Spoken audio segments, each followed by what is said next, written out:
Hello everyone. What a pleasure to have one of the most prominent people whom I've followed for a long time. And his name will spell out a lot because, the kind of work that this person has done for many, many years in capacity of being the chairman and CEO of PepsiCo for 4 years. And before that, Nokia as well for CEO for India. Please welcome Shivakumar, very popularly known as Shiv. He is at the moment the president for Group Executive President for Aditya Birla Group. And what an honor to have you, sir. I will call you sir Thank because you. it is the kind of work that you've done. Please don't take that Thank away you very from me. much, Archana. Please don't call me sir. Please call me Shiv, and I'm absolutely fine with that. It's wonderful to be, on the show, and I'm really happy that you're starting this second act of yours after a long stint in the hospitality industry. Yes, thank you. We met briefly at one of the Hyatt conferences, and you had honored and obliged us by getting a lot of consumer insights because I was heading loyalty for them, and we cannot know better than from you what are consumer insights all about? How can brand really, pull loyalty? So, has anything changed in the last 6 years, you think, as far as loyalty is concerned? Yeah, I think so. I think consumers have many more choices today than they ever had before. I think almost every industry has choice. I think the whole concept of value and experience has moved up. I think experience is very critical. It's just not a physical space anymore. If you go to a retail outlet, people are looking for the experience. You go to a restaurant, you're looking for the experience. Sure. And more important, what happens after the purchase? How do consumers feel, whether the brand is in touch with them, not in touch with them after the purchase is done? Do they actually handle what we call cognitive dissonance? Post-purchase problems, post-purchase blues. There's a whole lot of science which goes into loyalty. Of course, there are some standard mathematical measures like net promoter score, which we measure. People who give you 9 on 10 and say, would I recommend it to friends? Yeah, a lot has changed and a lot will change. Yeah, I know. And to become relevant with such a fast changing, also dynamics as far as even, because the youth of the country are so much aware now, they make the choice, in fact, I would say, for most of the households. So just to stay relevant as a brand, and since you have been heading such great brands, what is that one thing that one must do to stay so relevant? I don't think there is anything, one thing which you would say that, you can do and say that, then you're being relevant or irrelevant. So let me start by saying, in today's world, we have close to, in the world, 2,000 categories and 500,000 brands. Okay, so brands can only stay relevant if they're contemporary.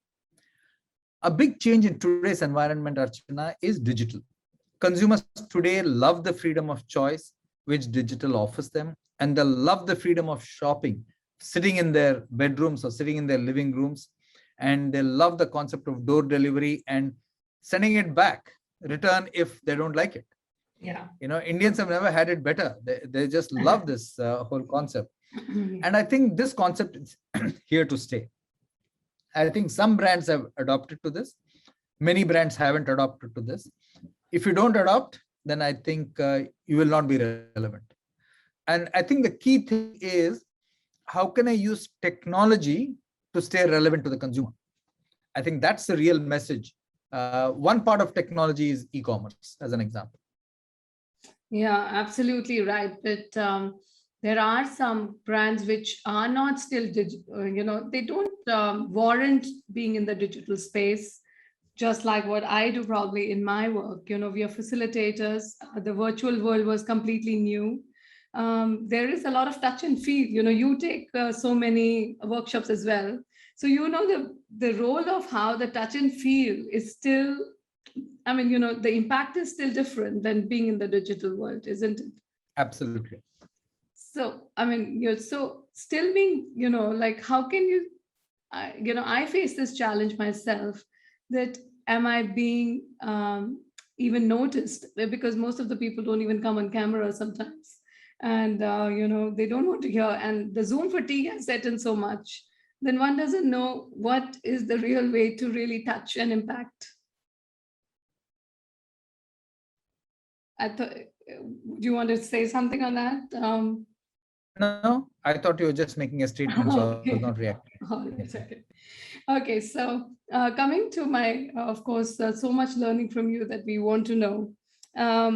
You have been a person who's risen up from one role to the other and played the CEO or the president for many, many years. What has really made you stay in the best of positions? Because people must be envious of where you are in different organizations, but at the top positions. Yeah, I think the thing to look at is how does a manager or a leader stay relevant? Okay, that's the real issue that you're asking. So the question then you flip it around to say relevant for whom? At a first level, it is relevant for yourself, himself or herself. Are you relevant to yourself? Yes. Second is, are you relevant to the organization? Third is, are you relevant to the people you lead? Next is, are you relevant to the industry you are in? And finally, are you relevant for society? I think in order to be up to date in the area you choose is absolutely crucial. How can one do it? One can do it through constant learning, by being in touch with people and checking trends in other industry. And the way to think about a trend is to say, does it impact the individual? Does it impact the family? Does it impact society? If a trend impacts all three, I can assure you it will be a very big trend. Like sugar is a big issue. It impacts the individual, the family, and society. That's why governments have put sugar tax. Sustainability is another, which impacts the individual, family, and society. Okay, so if you can think of a trend which impacts all three, and then you as a leader learn about it and see how you can use it, either in your own business or in the industry, then I think you'll stay relevant. That's the way I would see it. There is no substitute to working hard, learning all the time in order to stay relevant. I think a lot of people make the mistake that when they become a director, they think they've arrived. And they believe that at that point of time, they have to start telling people what to do. In fact, when you become a director or when you start leading teams is when the responsibility on your shoulders is even more. Because people who are led by you will ask the question, why should I be led by this person? What does he or she have that I don't have? So if you're not constantly intellectually ahead of the people you lead, you will never get respect. And what do you do? I learn a lot. I read a lot. I spend time listening to news. I spend time following some of the important people, the trend spotters, etc. That's what I do. And I try and imagine, okay, if this trend comes to this industry, what do we do? How can we react? I try and learn from failures of other markets, failures of other industries, learn from successes of other industries. Okay. So I think being self-reflective is a good thing. If we can reflect back and say, hey, what can we do better? What can we do less of? What can we do more of? I think the ability to have self-reflection is an important point if you want to stay relevant. So do you think of work and, all these number crunching and trends and everything, even like while sleeping, or do you take some time off for yourself? No, I think the way I see it is, if you enjoy your work, and to put it simply, if work is a hobby, it's not about the money you're paid, it's not about the status you have, it's not about the size of your office or the size of the painting behind you or whatever it is. If you enjoy your work, it will always show. Okay, work becomes passion, then you really enjoy it and say, hey, I'm doing it for the fun of it. And the fun of it is that you're good at it. So when you enjoy something, you tend to be good at it also. Okay, so that's what I would say. You can't, let's say, you can't be so deliberate about it and so mechanical about it. If you're very deliberate and mechanical, then you can never inspire people, and neither will you bring your best to work. You have such a typical image. If I think of you and people who know you, of course, for a long time, see you in a well-attired shirt, with a tie, even if tie is not trendy, in a suit jacket. So, is there ever a loose shirt, like a baggy moment, shorts and t-shirt for you, or is this what you wear? Yeah, so here's the thing. Yeah, a lot of people have this image, straight, boring, image of, a starched shirt and a tie, etc. But I think, maybe I played on the conservative side. So I have a fun side too. I follow a lot of sport. I watch a lot of sport. Okay,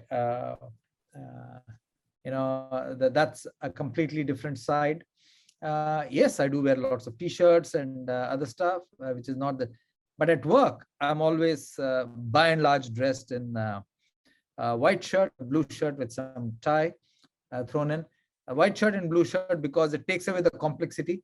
Every morning, I don't need to worry as to what I'm going to wear. So I pick up a white or a blue.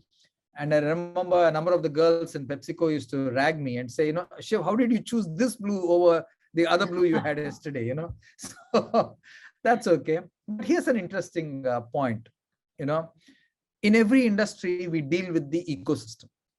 Okay. And I remember when I joined PepsiCo, a lot of the distributors and partners would tell me, Shiv, we're not happy that your people come to meet us in jeans and t-shirt. And when I asked internally, the HR department and managers, they would say, hey, we have a cool brand. But the point is that your customers and ecosystem expect you to come formally dressed and discuss with them formally. There might be 5% of them saying, okay, we want you to be cool and dress in jeans and loafers and, a t-shirt or something. But the vast majority of people want to do business with you if you're formally dressed and respect them formally. So what I have found is that to err on the safer side is better than to be flamboyant. So, but you work with a lot of young people. Would you also advocate formal attire in any organization that you? Not at all. You should be comfortable what you're wearing or you're comfortable with. And see, here's the mistake people make. People see somebody in a tie and they think he's very formal. If you talk to anybody who has worked with me ever, nobody will ever say that I'm a formal guy. So the ability to crack a joke, the ability to have your ego punctured is all part and parcel of life today. So don't judge a person just because somebody is informally dressed does not mean he has an informal style. No, not at all. Just because somebody is formally dressed does not mean that he has a formal style. Just remember this, there's more to the person. No, I just wanted to know more about you, and that was the question. So what did you do during Zoom meetings at home when everything was under lockdown? Would you dress up as well? And, Yeah, that's a very good question.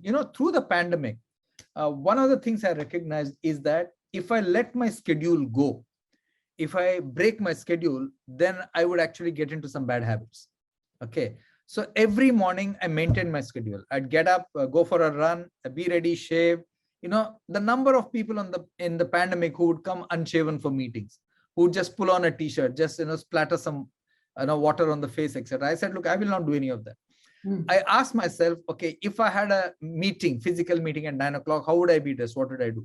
Maybe I was not wearing a tie, but I was wearing a formal shirt and I was wearing formal trousers, and I would sit and conduct it just as if I were in my office. Why did I do that? Because I felt the rhythm was important and I shouldn't break it. Okay, so, and then we opened office on August 17th in the middle. Then again, we opened office in March, and again, we opened office in September. It was natural because I had not broken my rhythm. Wow. A number of people slept late till 9 o'clock, 10 o'clock, binged watch in the night, etc. Your regular work schedule was broken. I didn't want to break that. Beautiful. And I'm sure that like any other place, there were a lot of people who went down, were very negative in their approach around when COVID happened. And there was a lot of motivation that leaders like you had to do. Did you have a down moment? How did you handle all of that? I'll tell you one of the things I recognized this time in the pandemic. Every 6 months, we had 18 months, every 6 months, I would speak to about 50 to 60 people who are my direct reports and one level below them. And this time I said, I want to talk to you with your family there. It was such a learning and a humbling experience, listening to the aspirations that parents had of their child. They'd ask me, how is my son doing? What do you think is his future? How will he do? And there were managers, senior managers, whose children were going either for an engineering or an MBA, and they would ask me, which stream is best now? What kind of job should I look for? I don't like this subject. What do you think I should do? It was so engaging, for me to actually talk to each of the families. And one line which I think almost every family member said was gratitude. I think if there's one thing we learned in the pandemic, was to be grateful to the organization we worked for, grateful to the family, grateful to society, and grateful that our own family and ourselves were not impacted by COVID.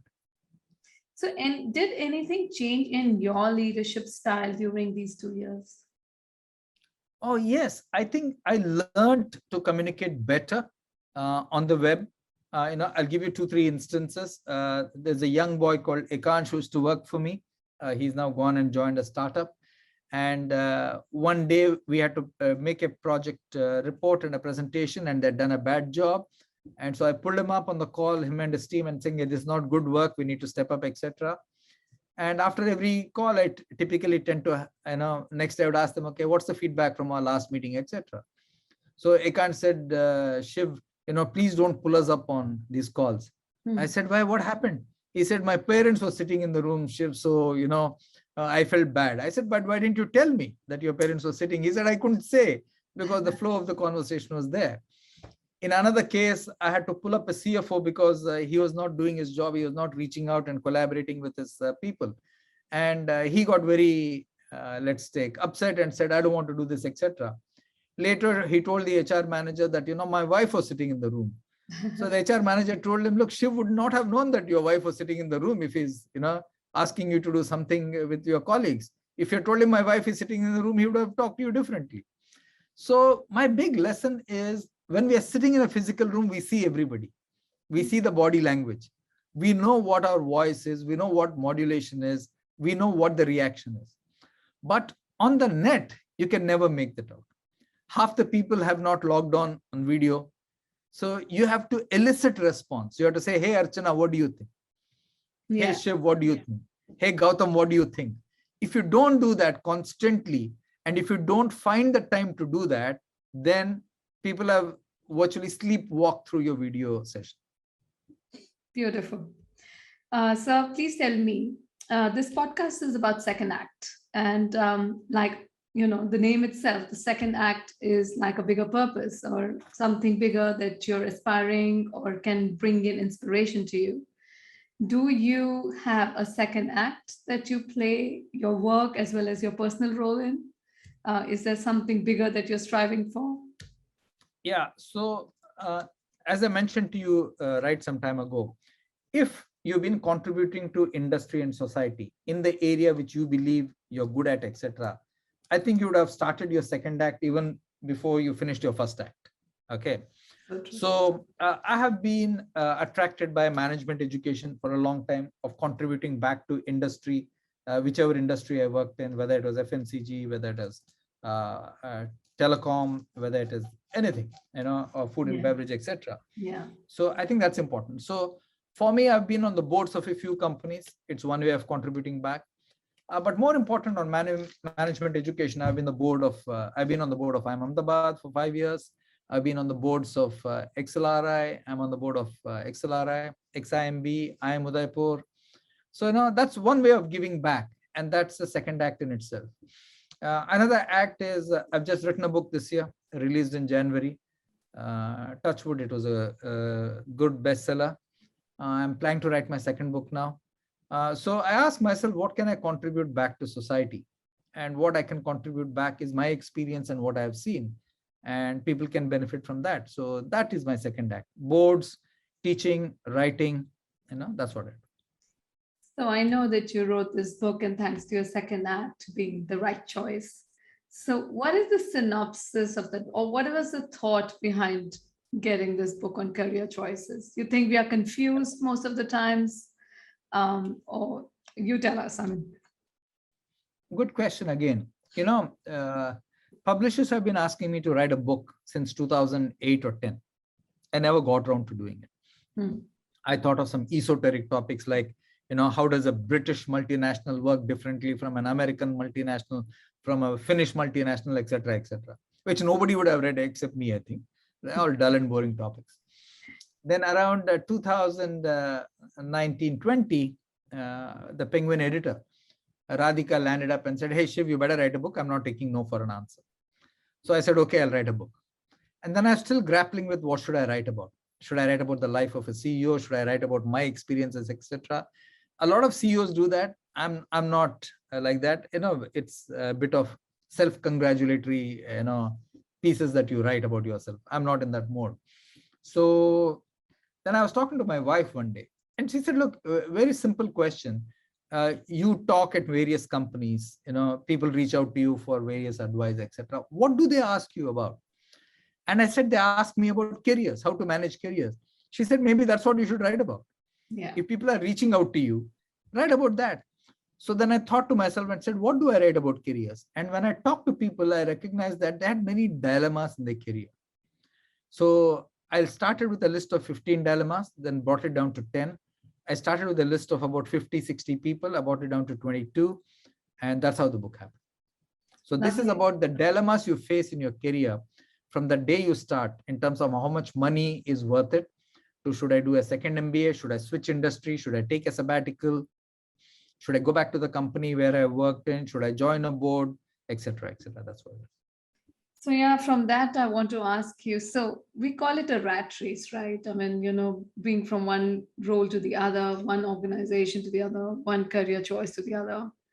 And it sucks in a lot of us and stops us from being really our true selves. So how do you manage really yourself in a rat race, which doesn't let you stop? So I'm also talking about like a conversation I have with my husband very often. He says, "You know what, I really want to stop work, but I don't know how to. I have so much to still take care of. I don't know how to manage." What is your advice to, people in this role? I think that's a very good question, and a very relevant question in today's day and age. See, if you go back 20 years ago, the difference between a successful executive and a not so successful executive was not huge in terms of material benefits. But today it is actually true. Okay, that's one. Now it's for a number of reasons. The material benefits have changed. The number of products have changed. The number of holidays you want have changed. Your children want to go abroad and study. Everybody wants a bigger car, a swankier car. Everything has changed. Okay. So the concept of a rat race in my book is in people's minds. You have to accept, number one, that each person has his own altitude to fly in terms of achievement. Some people will fly at 50,000, some people will fly at 30,000, some people will fly at 20,000. But you need to be happy and content with whatever altitude that you might be able to achieve. Constant comparison with others will actually make you unhappy, and it will actually make you a poorer person. If you always aim to be good and learn, see, if you're given a job, so you talked about Gautam. If Gautam sets out to saying, "I want to be one of the best CEOs in the entertainment business," right, okay, then there'll be a very different motivation which will drive him. On the other hand, if he starts by saying, "You know what, I want to be a CEO better than the other cinema chain in Bombay or Bangalore," then he becomes relative. So then what happens if the other cinema chain is running at 20 kilometers an hour and Gautam is running at 25? He'll feel like a king because he's better than that fellow. But in a few years, he'll come across somebody who's been running at 80. Sure. So I think being your absolute best and giving it everything you have in the job that you have is the best way always to overcome what I call this rat race. Do not think that you're competing with others. Ask yourself, is this the best that I can do? If this is the best I can do, then so be it. Okay, then you should give that. Then once you've given your best, you've got your reward or return, then you can stay at peace saying, "I did my best, I got my return." I think sometimes we land ourselves into a spiral, like, the expectation from our children, their education abroad, in being Indian Absolutely. parents, settling them, also till a point. So that is something that you can't really get your pedal off. You have to keep pedaling on. So I think, You're absolutely right. I'm not saying no. That's what I said. Society has demands. yes, Suppose you come from a large family, you have to take care of a brother, a sister, all kinds of pressures are there. yes. But the point I'm saying is that the response to the pressure is not to be in the rat race. The response to the pressure is to assume that responsibility and do your best to deliver it. That is so true. So, what is it that really keeps you motivated every day? Is there a book, a quotation, a person, or you yourself? No, I think, see, through through your career, etc., you'll always be inspired by a few people, people who work with you, people you report to, your colleagues, etc. Sometimes you can also be inspired by stories you read about other people, etc. So if you look at it, I've always looked at commitment from the people I have read about or worked with. You know, a lot of people say a lot of things, but truly they don't do it. Okay, that's one of the experiences of the corporate world. You know, a lot of senior managers, directors, and above, and CEOs are happy to mouth a few things, but they don't really practice it. I always look for people whose word and deed match very closely. It doesn't mean that we don't make mistakes. Okay, we do make mistakes even when our word and deed match, etc. And I always try to see how consistent are these people with the values they espouse, you know, or are they convenient when faced with a value challenge? Okay, when I look at that kind of a list, you know, people like Mandela, people like Obama, people like McNamara are all, you know, outstanding, very good leaders in their own way, and they, you know, they have many attributes which each of us can emulate and follow.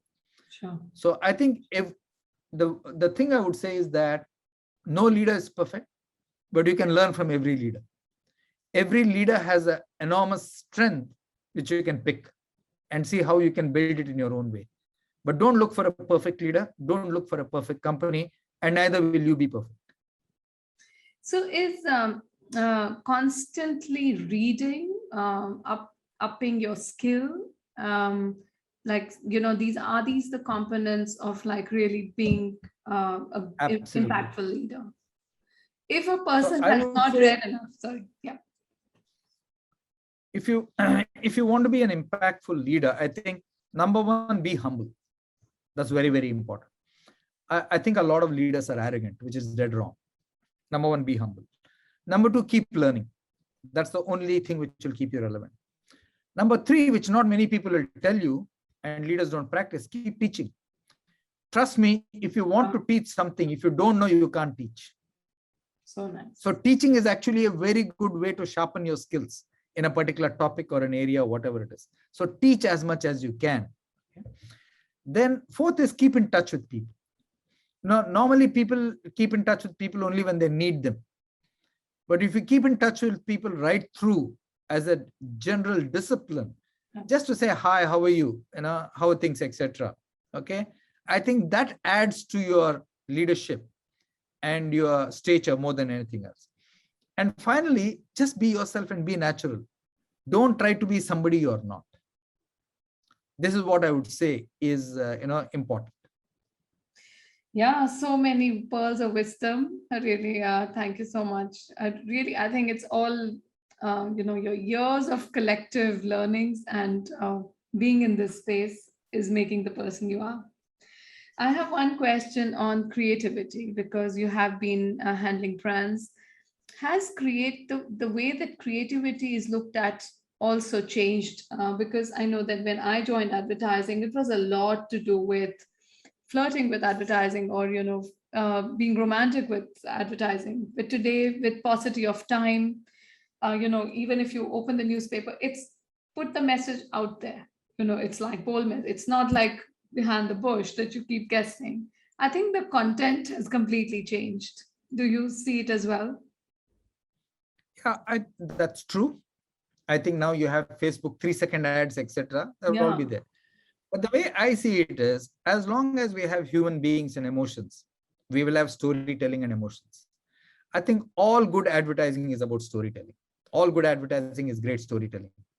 Good advertising is making the familiar strange and the strange familiar. Okay. And all good ads tell that story. As long as you think about it like that, it's fine. I think, advertising will never go away. It will play a very important role in our lives. Yes, yes. So thanks so much for your time. I know that we set half an hour. I'll keep to that. Just one last question before you go. To the people who are listening to us today, I want you to give one takeaway from your life lessons that as a person, what is that? Yeah, I would say one thing is India has a lot of promise. India has a lot of hope. Sometimes we tend to feel that India does not have enough options. I must go and work abroad, etc., and all that stuff. But trust me, India will always be a work in progress country. Even 20 years from now, India will be work in progress. So today, the average per capita income in India is $2,000. Okay, for it to get to $10,000, even at $10,000, India will be a work in progress country. So the point I want to make is that, you can do a lot of good work in India and you can succeed. You can be hugely successful in India. Okay. And only if you're successful in your home country will you leave a legacy. So I think India has enough opportunity if you have enough talent. That's what I would say. And I'm not saying this from a political point of view, etc. I'm zero on politics. I'm not affiliated to any party, etc. I'm just saying it as a pure observation. Okay. I'm a product of a middle class bureaucrat family. I'm here. Okay. And only thing which has got me this far is India and its economy. Beautiful. So did you ever think of becoming an entrepreneur? Did that bug bite you ever? Never. Never. I'll be terrible at it. Zero. So I'm very good working for an institution or an organization or somebody else. If I did something on my own, I'd be a disaster. I recognize that very early and I didn't even try it. Oh, all right. With that note, thank you so much. And it's a pleasure to have you. Thank you, Archana. All the very best.